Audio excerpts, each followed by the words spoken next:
ಮುಖ್ಯಮಂತ್ರಿ ಸಿದ್ದರಾಮಯ್ಯನವರ ವಿರುದ್ಧ ಕೇಳಿಬಂದಿರುವಂತಹ ಮೂಡ ಹಗರಣವನ್ನ ಸಿಬಿಐ ತನಿಖೆಗೆ ವಹಿಸಬೇಕು ಅಂತ ಹೇಳಿ ದೂರುದಾರ ಸ್ನೇಹಮಯಿ ಕೃಷ್ಣ ಏನೊಂದು ಅರ್ಜಿ ಹಾಕೊಂಡಿದ್ರಲ್ಲ ಅದರ ಸಂಪೂರ್ಣ ವಿಚಾರಣೆ ನಡೀತಿ ಇವತ್ತು.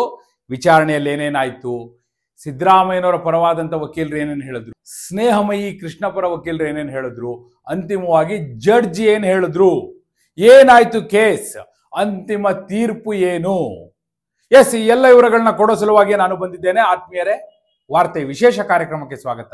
ನಾನು ವೀರೇಂದ್ರ ಉಪ್ಪುಂದ. ನೋಡಿ, ಲೋಕಾಯುಕ್ತ ಸಂಸ್ಥೆಯ ಮೇಲೆ ನಮಗೆ ನಂಬಿಕೆ ಇಲ್ಲ.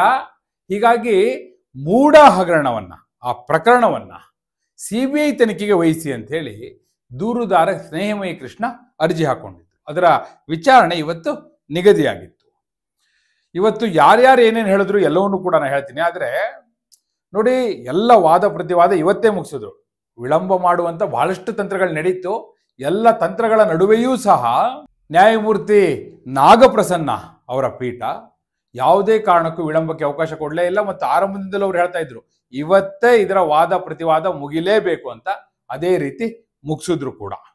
ಹಾಗಾದ್ರೆ ಏನೇನಾಯ್ತು ನೋಡಿ, ನಾನು ಆರಂಭದಲ್ಲೇ ಅಬ್ಸರ್ವ್ ಮಾಡಿದ್ದು, ಮುಖ್ಯಮಂತ್ರಿ ಸಿದ್ದರಾಮಯ್ಯನವರ ಪರವಾದಂತ ವಕೀಲರು, ಅದು ಕಪಿಲ್ ಸಿಬಲ್ ಆಗಿರ್ಬೋದು, ಅಭಿಷೇಕ್ ಮನು ಸಿಂಘ್ವಿ ಅವರು ಆಗಿರ್ಬೋದು, ಎಜಿ ಆಗಿರ್ಬೋದು, ಪ್ರೊಫೆಸರ್ ರವಿವರ್ಮ ಕುಮಾರ್ ಆಗಿರ್ಬೋದು, ಇವರೆಲ್ಲರೂ ಕೂಡ ಸಾಧ್ಯವಾದಷ್ಟು ಟೈಮ್ ಬೈ ಮಾಡುವಂತ ಪ್ರಯತ್ನಕ್ಕೆ ಕೈ ಹಾಕಿದ್ರು.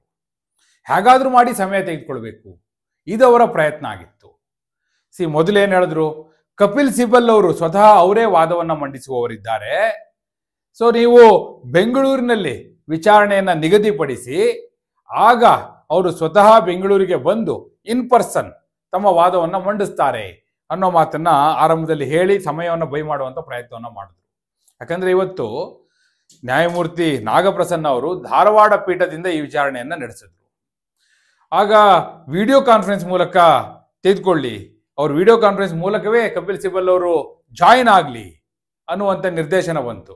ಆಗ ಏನ್ ಹೇಳಿದ್ರು ಗೊತ್ತಾ ನೋಡಿ, ಮತ್ತು ಟೈಮ್ ಬೈ ಮಾಡುವಂತ ಪ್ರಯತ್ನ ಹೇಗೆ ನಡೀತು ಅಂದ್ರೆ, ಇಲ್ಲ ಕಪಿಲ್ ಸಿಬಲ್ ಅವರು ವಿಡಿಯೋ ಕಾನ್ಫರೆನ್ಸ್ ಮೂಲಕ ಜಾಯಿನ್ ಆಗ್ಲಿಕ್ಕೆ ಆಗ್ತಾ ಇಲ್ಲ, ತಾಂತ್ರಿಕವಾದ ಅಡಚಣೆ ಉಂಟಾಗಿದೆ, ಹೀಗಾಗಿ ಅವರು ಸ್ವತಃ ಬೆಂಗಳೂರಿಗೆ ಬಂದು ವಾದವನ್ನ ಮಂಡಿಸ್ತಾರೆ, ಇನ್ನೊಂದು ದಿನಾಂಕವನ್ನ ನಮಗೆ ಕೊಡಿ ಅಂತ ಹೇಳಿ ಎಜಿ ಕೇಳಿದ್ರು. ಆದ್ರೆ ಸಾರಾಸಗಟಾಗಿ ಅದನ್ನು ತಿರಸ್ಕರಿಸ್ಬಿಟ್ರು, ಒಪ್ಲೇ ಇಲ್ಲ, ಅದನ್ನ ಸಾಧ್ಯವೇ ಇಲ್ಲ. ಒಂದು ವೇಳೆ ವಿಡಿಯೋ ಕಾನ್ಫರೆನ್ಸ್ ನಲ್ಲಿ ಏನಾದ್ರೂ ತಾಂತ್ರಿಕ ಅಡಚಣೆ ಉಂಟಾಗಿದ್ರೆ ಅದನ್ನ ಸರಿಪಡಿಸಿದ ನಂತರವೇ ಅವ್ರು ವಾದವನ್ನ ಮಂಡಿಸ್ಲಿ. ಆದ್ರೆ ಇವತ್ತೇ ನಡಿಬೇಕು, ಇವತ್ತೇ ಮುಗಿಬೇಕು, ಇದು ಸ್ಪಷ್ಟವಾಗಿದ್ರು ಅವರು. ಅದೇ ಪ್ರಕಾರ ಮಾಡಿದ್ರು ಕೂಡ ಇವತ್ತೇ ಮುಗಿಸ್ಬಿಟ್ರು. ಏನಾಯ್ತು ಅಂತ ಕೂಡ ನಾನು ನಿಮ್ಗೆ ಹೇಳ್ತೀನಿ. ನೋಡಿ, ಕಪಿಲ್ ಸಿಬಲ್ ಅವರು ಸುದೀರ್ಘವಾದ ವಾದವನ್ನು ಮಂಡಿಸಿದ್ರು. ಮತ್ತೆ ನೋಡಿ, ವಿಳಂಬ ಮಾಡುವಂತ ತಂತ್ರ ಇತ್ತು ಅನ್ನೋದಕ್ಕೆ ಮತ್ತೊಂದು ಸಾಕ್ಷಿ ಕೊಡ್ತೀನಿ. ನಡೆದಂತದ್ದು ಘಟನೆಗಳು ಇವೆಲ್ಲವೂ ಕೂಡ ಯಾವುದನ್ನು ಹುಟ್ಟಿಸಿ ಹೇಳಲಿಕ್ಕೆ ಸಾಧ್ಯ ಇಲ್ಲ. ಪ್ರೊಫೆಸರ್ ರವಿವರ್ಮ ಕುಮಾರ್ ಅವರು ಸಿದ್ದರಾಮಯ್ಯನವರ ಪರವಾಗಿ ಅವರು ವಾದ ಮಾಡ್ಲಿಕ್ಕೆ ಬಂದಿದ್ರು. ಅವರು ಕೂಡ ಮಧ್ಯಾಹ್ನ ಲಂಚ್ ಅವ್ರಿಗೂ ಮೊದಲು ಕೇಳ್ಕೊಂಡ್ರು, ನೋಡಿ ನಾವು ಒಂದಷ್ಟು ದಾಖಲೆಗಳ ಜೊತೆ ವಾದವನ್ನ ಮಂಡಿಸಬೇಕು ಅಂತ ಇದ್ದೇನೆ, ಹೀಗಾಗಿ ನನಗೆ ಒಂದು ದಿನ ಕಾಲಾವಕಾಶ ಕೊಡಿ, ಈಗ ಆ ದಾಖಲೆಗಳು ಸಿಗ್ತಾ ಇಲ್ಲ, ನಾಳೆ ಅವಕಾಶ ಕೊಡಿ, ನಾಳೆ ನಾನು ವಾದವನ್ನ ಮಂಡಿಸ್ತೇನೆ ಅಂತ ಕೇಳಿದ್ರು. ಆದ್ರೆ ನಾನು ಹೇಳ್ದಲ್ಲ, ಎಷ್ಟರ ಮಟ್ಟಿಗೆ ಕಮಿಟೆಡ್ ಆಗಿದ್ರು ಅಂದ್ರೆ ನಾಗಪ್ರಸನ್ನ ಅವರು, ನನಗೆ ಹೊಟ್ಟೆ ಹಸಿವಾಗ್ತಾ ಇದೆ, ಈಗ ಎದ್ದೋಗ್ತಾ ಇದ್ದೀನಿ ಅಲ್ಲಿ ಎದ್ದೋಗ್ಬಿಟ್ರು ಅಷ್ಟೇ. ಅವರು ಊಟದ ಟೈಮಲ್ಲಿ ನಾಳೆಗೆ ಅವಕಾಶ ಕೊಡ್ತೀನಿ ಏನು ಹೇಳಲಿಲ್ಲ. ಯಾಕಂದ್ರೆ ಅವ್ರು ಆಗ್ಲಿ ತೀರ್ಮಾನ ಮಾಡ್ಕೊಂಡಿದಾರಲ್ಲ ಕೊಡಲ್ಲ ಅಂತ ಹೇಳಿ. ಮಧ್ಯಾಹ್ನ ಬಂದ ನಂತರ ಅವ್ರಿಗೆ ವಾದ ಮಂಡಿಸ್ಲಿಕ್ಕೆ ಹೇಳಿದ್ರು, ಅವ್ರು ವಾದ ಮಂಡಿಸಿದ್ರು, ಅವಕಾಶ ಕೇಳಿದ್ರು, ಯಾವುದೇ ಕಾರಣಕ್ಕೂ ಅವ್ರು ಸುತಾರ ಒಪ್ಲಿಲ್ಲ. ಅದೇನೇ ಇದ್ರು ಇವತ್ತೇ ಮುಗಿಸಿ, ಇವತ್ತು ವಿಚಾರಣೆ ನಿಗದಿಯಾಗಿದೆ, ಇವತ್ತು ನಡಿಬೇಕು, ಮುಗಿಬೇಕು, ಇದನ್ನ ಸ್ಪಷ್ಟವಾಗಿದ್ರು, ಅದೇ ಪ್ರಕಾರ ಮಾಡಿದ್ರು. ನಂಬರ್ 1. ಇನ್ನು ಯಾರ್ಯಾರು ಏನೇನು ವಾದ ಮಾಡಿದ್ರು ನೋಡಿ, ದೂರುದಾರ ಸ್ನೇಹಮಯಿ ಕೃಷ್ಣ ಪರವಾಗಿ ಮಣಿಂದರ್ ಸಿಂಗ್ ತಮ್ಮ ವಾದವನ್ನ ಮಂಡಿಸಿದ್ರು. ಅವ್ರು ಹೇಳ್ತಾ ಇದ್ದಿದ್ದೇನು ಅಂದ್ರೆ, ನೋಡಿ ಲೋಕಾಯುಕ್ತ ಸಂಸ್ಥೆ, ಅದರಲ್ಲಿರುವಂತ ಅಧಿಕಾರಿಗಳು, ಸಿಬ್ಬಂದಿಗಳು ಪ್ರತಿಯೊಬ್ಬರೂ ಕೂಡ, ಆ ಲೋಕಾಯುಕ್ತ ಪೊಲೀಸರೇನಿದ್ದಾರೆ ಅವರೆಲ್ಲರೂ ಕೂಡ ರಾಜ್ಯ ಸರ್ಕಾರದ ಅಡಿಯಲ್ಲಿ ಕೆಲಸ ಮಾಡುವವರು, ರಾಜ್ಯ ಸರ್ಕಾರದಿಂದ ಸಂಬಳ ಭತ್ಯೆ ಪಡೆಯುವವರು. ಹೀಗಾಗಿ ರಾಜ್ಯ ಸರ್ಕಾರದ ಪ್ರಭಾವ ಸಹಜವಾಗಿರುತ್ತೆ, ಅಂದ್ರೆ ಮುಖ್ಯಮಂತ್ರಿಗಳ ಪ್ರಭಾವ ಇರುತ್ತೆ. ಹೀಗೆ ಮುಖ್ಯಮಂತ್ರಿಗಳ ಪ್ರಭಾವ ಇರುವಾಗ ಆ ತನಿಖಾ ಸಂಸ್ಥೆ ಸ್ವತಂತ್ರವಾಗಿ ತನಿಖೆಯನ್ನ ಹೇಗೆ ಮಾಡ್ಲಿಕ್ಕಾಗತ್ತೆ? ಹೀಗಾಗಿ ಯಾವುದೇ ಕಾರಣಕ್ಕೂ ಲೋಕಾಯುಕ್ತ ತನಿಖೆ ಬೇಡ, ನೀವು ಸಿಬಿಐ ತನಿಖೆಗೆ ಇದನ್ನ ವಹಿಸಬೇಕು. ಹಿಂದೆ ಹಲವಾರು ಪ್ರಕರಣಗಳಲ್ಲಿ ಅವರು ಕೆಲವು ಜಡ್ಜ್ಮೆಂಟ್ಗಳನ್ನ ಕೂಡ ಕೋರ್ಟ್ ಮಾಡಿ ಹೇಳಿದ್ರು, ನೋಡಿ ಹೀಗೆ ಮುಖ್ಯಮಂತ್ರಿಗಳೇ ಆರೋಪಿ ಆಗಿರುವಂತ ಹಲವು ಪ್ರಕರಣಗಳನ್ನ ಸಿಬಿಐ ತನಿಖೆಗೆ ವಹಿಸಿರುವಂತ ಉದಾಹರಣೆ ಇದೆ. ಲೋಕಾಯುಕ್ತ ತನಿಖೆ ನಡೀತಾ ಇದ್ರು ಕೂಡ ಸಿಬಿಐ ಕೊಟ್ಟಿರುವಂತ ಉದಾಹರಣೆಗಳಿವೆ. ಹೀಗಿರುವಾಗ ನೀವು ಇದನ್ನ ಕೊಡಿ ಅನ್ನುವಂತ ವಾದವನ್ನ ಮಣಿಂದರ್ ಸಿಂಗ್ ಸ್ನೇಹಮಯಿ ಕೃಷ್ಣ ಪರ ವಕೀಲರು ಮಂಡನೆ ಮಾಡಿದ್ರು. ಅವ್ರು ಹೇಳ್ತಾ ಇದ್ದಿದ್ದಿಷ್ಟೇ, ಏನಂದ್ರೆ ಮುಖ್ಯಮಂತ್ರಿಗಳು, ಸ್ವತಃ ಮುಖ್ಯಮಂತ್ರಿಗಳು ಈ ಪ್ರಕರಣದಲ್ಲಿ ಆರೋಪಿ, ಅವರ ಪತ್ನಿ ಆರೋಪಿ, ಅವರ ಸಂಬಂಧಿಕರು ಆರೋಪಿ. ಹೀಗಿರುವಾಗ ತಾವು ಬಚಾವಾಗಲಿಕ್ಕೆ ಅಧಿಕಾರವನ್ನ ದುರ್ಬಳಕೆ ಮಾಡಿಕೊಳ್ಳುವಂತ ಸಾಧ್ಯತೆ ಇರುತ್ತೆ. ಹೀಗಾಗಿ ಈ ಪ್ರಕರಣವನ್ನ ಸಿಬಿಐ ಕೊಡಿ ಅಂತೇಳಿ ಅವ್ರು ಕೇಳ್ತಾ ಇದ್ರು. ಇದಕ್ಕೆ ಅಷ್ಟೇ ಖಡಕ್ಕಾಗಿ ವಿರೋಧವನ್ನ ಮುಖ್ಯಮಂತ್ರಿಗಳ ಪರ ವಕೀಲರು, ರಾಜ್ಯ ಸರ್ಕಾರದ ಪರ ವಕೀಲರು, ಅದು ಕಪಿಲ್ ಸಿಬಲ್ ಆಗಿರ್ಬೋದು, ಅಭಿಷೇಕ್ ಮನು ಸಿಂಘವಿ ಆಗಿರ್ಬೋದು, ಪ್ರೊಫೆಸರ್ ರವಿವರ್ಮ ಕುಮಾರ್ ಆಗಿರ್ಬೋದು, ಪ್ರತಿಯೊಬ್ರು ಕೂಡ ಮಂಡನೆ ಮಾಡಿದ್ರು. ಅವ್ರು ಹೇಳ್ತಾ ಇದ್ದೇನೆಂದ್ರೆ, ನೋಡಿ, ಒಂದ್ ವೇಳೆ ಈಗೇನು ಸ್ನೇಹಮಯಿ ಕೃಷ್ಣ ಪರ ವಕೀಲರು ಮಣಿಂದರ್ ಸಿಂಗ್ ಅವರು ವಾದ ಮಾಡ್ತಾ ಇದ್ದಾರಲ್ಲ, ಮುಖ್ಯಮಂತ್ರಿಗಳ ಪ್ರಭಾವ ಇರುತ್ತೆ ಲೋಕಾಯುಕ್ತ ಸಂಸ್ಥೆಯ ಮೇಲೆ, ಯಾಕಂದ್ರೆ ಲೋಕಾಯುಕ್ತ ಸಂಸ್ಥೆ ರಾಜ್ಯ ಸರ್ಕಾರದ ಅಂಡರ್ ಬರುತ್ತೆ ಅನ್ನೋದಾದ್ರೆ, ಈಗ ಸಿಬಿಐ ತನಿಖೆ ಕೊಟ್ರಿ ಅಂತ ಅನ್ಕೊಳ್ಳಿ, ಸಿಬಿಐ ಯಾರ ಅಂಡರ್ ಬರುತ್ತೆ? ಕೇಂದ್ರ ಸರ್ಕಾರದ ಅಂಡರ್ ಬರುತ್ತೆ.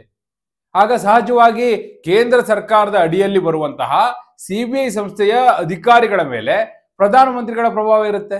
ಅಲ್ಲಿ ಅವರು ಮತ್ತೊಂದು ರೀತಿಯಲ್ಲಿ ಪ್ರಭಾವವನ್ನು ಬೀರಬಹುದು, ಆ ಸಾಧ್ಯತೆ ಇರುತ್ತಲ್ಲ.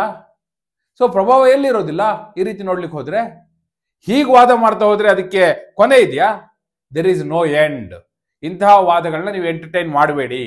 ಲೋಕಾಯುಕ್ತ ಸಂಸ್ಥೆ ಸ್ವತಂತ್ರ ಸಂಸ್ಥೆ, ಅದು ತನಿಖೆಯನ್ನ ಮಾಡ್ತಾ ಇದೆ, ಅಂತಿಮ ವರದಿ ಕೊಡ್ಲಿ ಅನ್ನುವಂಥ ವಾದವನ್ನ ಅವ್ರು ಮಾಡಿದ್ರು.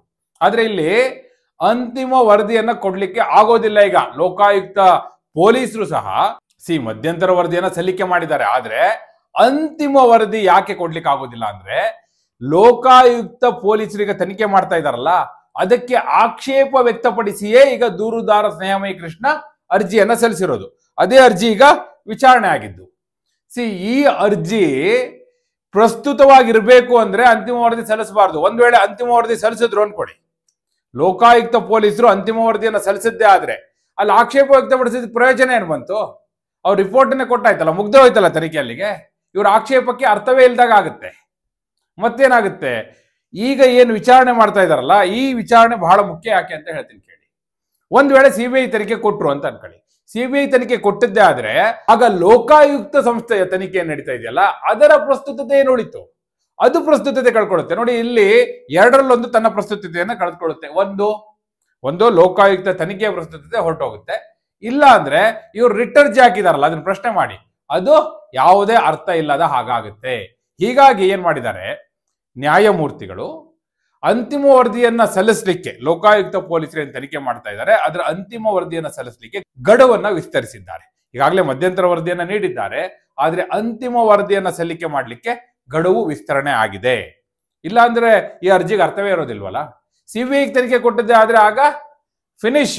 ಲೋಕಾಯುಕ್ತ ತನಿಖೆಯ ವರದಿ ಸುಮ್ಮನೆ ಅದು ಕೋಲ್ಡ್ ಸ್ಟೋರೇಜಿಗೆ ಹೋಗುತ್ತೆ ಅಷ್ಟೇ, ಆ ರೀತಿ ಆಗ್ಬಿಡುತ್ತೆ. ಸೊ ಆ ದೃಷ್ಟಿಯಿಂದ ನೋಡೋದಾದ್ರೆ ಇವತ್ತು ಇವರು ತಮ್ಮ ವಾದ ಪ್ರತಿವಾದವನ್ನ ಮಂಡಿಸುವ ಸಂದರ್ಭದಲ್ಲಿ ಇದು ಬಹಳ ಪ್ರಮುಖವಾಗಿ ಪರಿಗಣನೆಗೆ ಬಂತು. ಸಿಬಿಐ ತನಿಖೆಗೆ ಯಾಕೆ ಕೇಳ್ತಾ ಇದೀವಿ ಅನ್ನೋದನ್ನ ಹೇಳುವಾಗ ಅವರು, ಹಾಗೂ ಈ ಕಡೆ ಸಿಬಿಐ ತನಿಖೆಗೆ ಕೊಡಬೇಡಿ ಅಂತ ಹೇಳುವಾಗ ಸಿದ್ದರಾಮಯ್ಯನವರ ಪರವಾದಂತ ವಕೀಲರು ಇಬ್ಬರೂ ಕೂಡ ತಮ್ಮ ತಮ್ಮ ವಾದವನ್ನ ಬಲವಾಗಿ ಮಂಡಿಸುತ್ತಾ ಲೋಕಾಯುಕ್ತ ಸಂಸ್ಥೆಯೇ ಸರಿ ಅಂತೇಳಿ ಇವ್ರು ವಾದ ಮಾಡ್ತಾ ಇದ್ರೆ, ಸಿಬಿಐ ತನಿಖೆಯೇ ಅನಿವಾರ್ಯ ಅಂತ ಅವ್ರು ವಾದ ಮಾಡ್ತಾ ಇದ್ರು.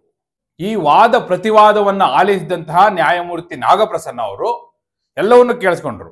ಮತ್ತೆ ಪ್ರತಿ ಬಾರಿ ಅವ್ರು ಪ್ರಶ್ನೆ ಹಾಕ್ತಾ ಇದ್ರು, ಇವರು ಏನೇ ಹೇಳಿದ್ರು ಕೂಡ, ಅವರಾಗಿರ್ಬೋದು ಇವರಾಗಿರ್ಬೋದು, ತಮ್ಮದೇ ಆದ ದೃಷ್ಟಿಕೋನದಿಂದ ಅದನ್ನ ಅವಲೋಕನ ಮಾಡ್ತಾ ಅಲ್ಲೇ ಉತ್ತರವನ್ನು ಬರೆದುಕೊಳ್ತಾ ಇದ್ರು.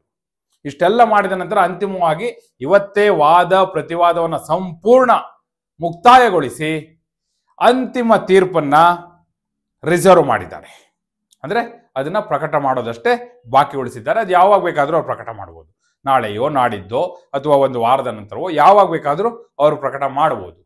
ಅಂತಿಮವಾಗಿ ಅವ್ರ ತೀರ್ಪನ್ನ ಲಿಖಿತವಾಗಿ ತಂದು ಅಲ್ಲಿ ಓದಿ ಹೇಳ್ತಾರೆ. ಆ ಮೂಲಕ ತೀರ್ಪು ಪ್ರಕಟ ಆಗುತ್ತೆ. ಆಗ ಗೊತ್ತಾಗುತ್ತೆ ಇದು ಸಿಬಿಐ ತನಿಖೆಗೆ ಹೋಗುತ್ತಾ ಇಲ್ವಾ ಅಂತ.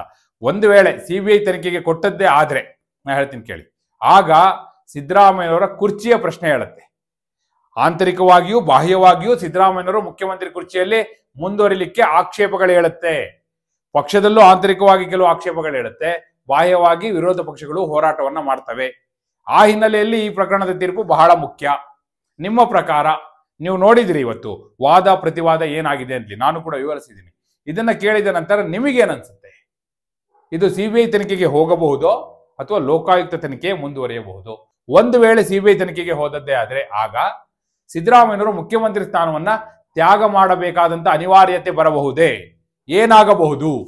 ಎಸ್, ನಿಮ್ಮ ಅಭಿಪ್ರಾಯವನ್ನ ಕಮೆಂಟ್ ಮೂಲಕ ತಿಳಿಸಿ. ಹಾಗೆ ನೀವಿನ್ನು ವಾರ್ತೆ ಚಾನಲ್ನ ಸಬ್ಸ್ಕ್ರೈಬ್ ಮಾಡಿಲ್ಲ ಅಂದ್ರೆ ಈಗಲೇ ಸಬ್ಸ್ಕ್ರೈಬ್ ಮಾಡಿ. ಧನ್ಯವಾದ.